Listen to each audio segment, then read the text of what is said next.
काय का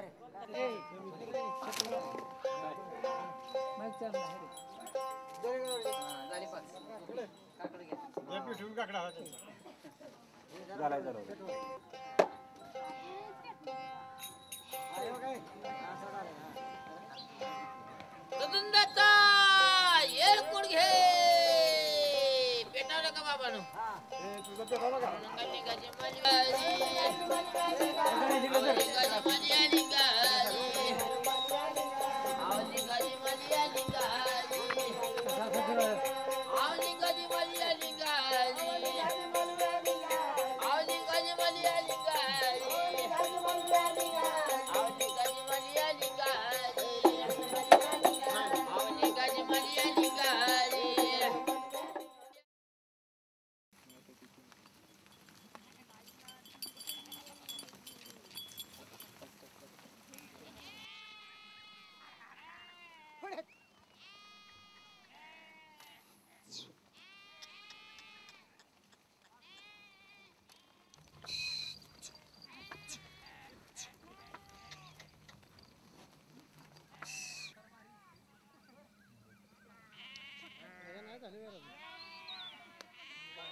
माझा परिवार हे बकऱ्याचाच असतो. काय बकऱ्या बरं येतात, काही तर राहतात.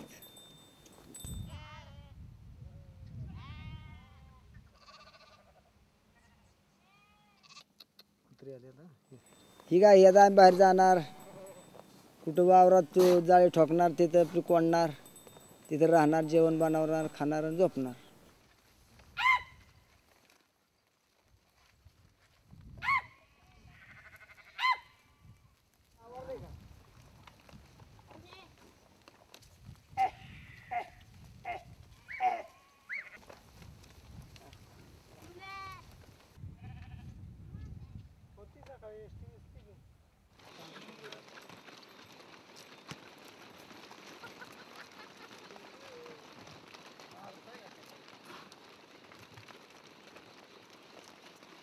आणि बाहेर जाऊन आपलं शेतकऱ्यात बसतो, ते सकाळ जाऊन धान्य आणतो, खातो.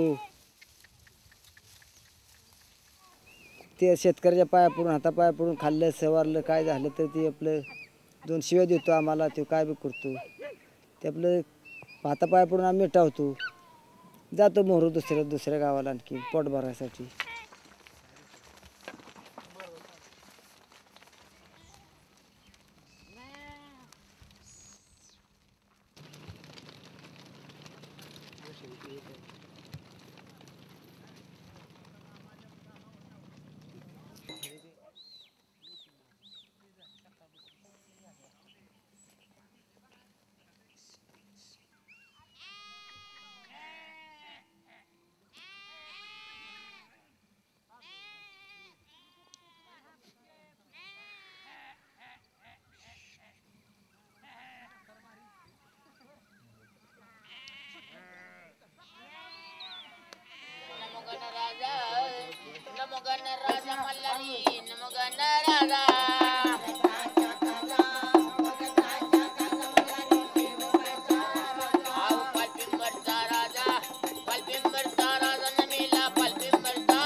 आता काय करता तुमची सेवा करा पाहिजे.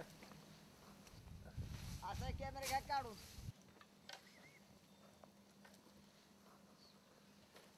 ठीक आहे, माणसाकडे जीव लावतो.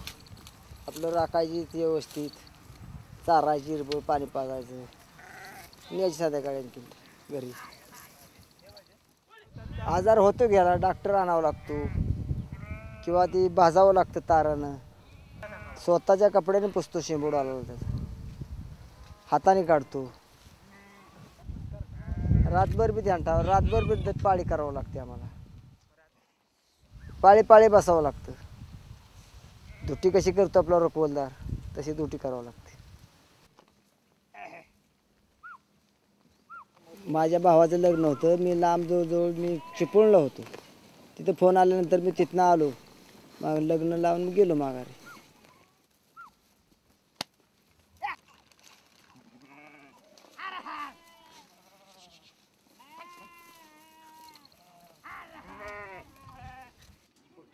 परिवाराबरोबर आहेत की 10-12 माणसं आहेत की. धोंडीबा आहे, आणि मग काय 1-2 पोरं आहेत. ती धनू आहे, अतुल आहे, ती बाळू आहे आणि 1-2 बाया आहेत.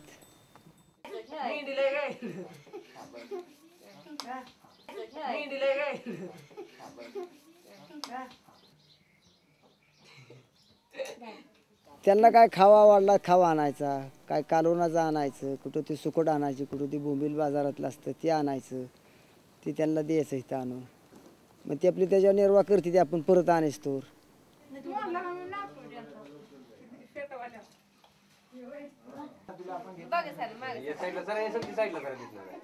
नाही रागवायची. आता लांब पार वसायला गेली मग कशाला रागवते.